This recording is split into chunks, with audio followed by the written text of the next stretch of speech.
Hello friends, मी मराठी या YouTube चॅनलवर मी तुमचं स्वागत करत आहे. त्यापूर्वी तुम्ही चॅनलवर नवीन असाल तर चॅनलला सबस्क्राईब करा.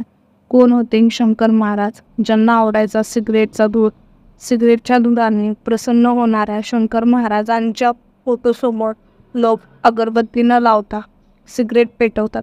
भारतातल्या प्रत्येक कानाकोपऱ्यातील भाषा महाराजांना येत होत्या व त्या भाषिक व्यक्तीबरोबर ते त्यांच्याच भाषेत संवाद साधत होते. श्री शंकर महाराज अगदी अलीकडच्या काळात होऊन गेलेले सत्पुरुष. त्यांची समाधी पुणे येथे सातारा रस्त्यावर धनकवडी भागात आहे. श्री शंकर महाराज योगीराज होते. यांचा अनेकांनी अनेक प्रकारे प्रत्यय घेतला आहे. शंकर महाराज नेहमी म्हणत, सिद्धीच्या मागे लागू नका. 150 वर्षाचे आयुष्य जगलेले शंकर महाराज आजही अनेकांसाठी गूढ आहेत.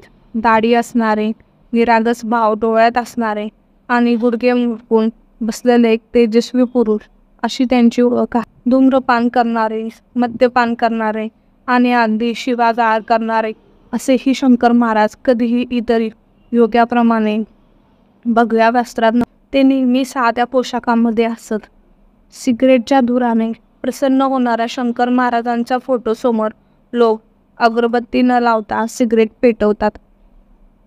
त्यांना दागिन्याचा शौक होता, मात्र ते दागिना अंगावर ठेवत नसत. ताबडतोब तो भक्तांना वाटून टाकत. त्यांच्या हातच्या 10ही बोटात रत्नजडित अंगठ्या असायच्या. तांदळाची खिचडी, कांद्याची भजी आणि चहा हा शंकर महाराज यांचा आवडता नैवेद्य आहे. महाराजांचा आवडता आकडा 13 होता. महाराजांच्या जन्माबाबत दंतकथा असल्या तरी महाराजांचा जन्म 13 तारखेला झाल्याचं सांगतात.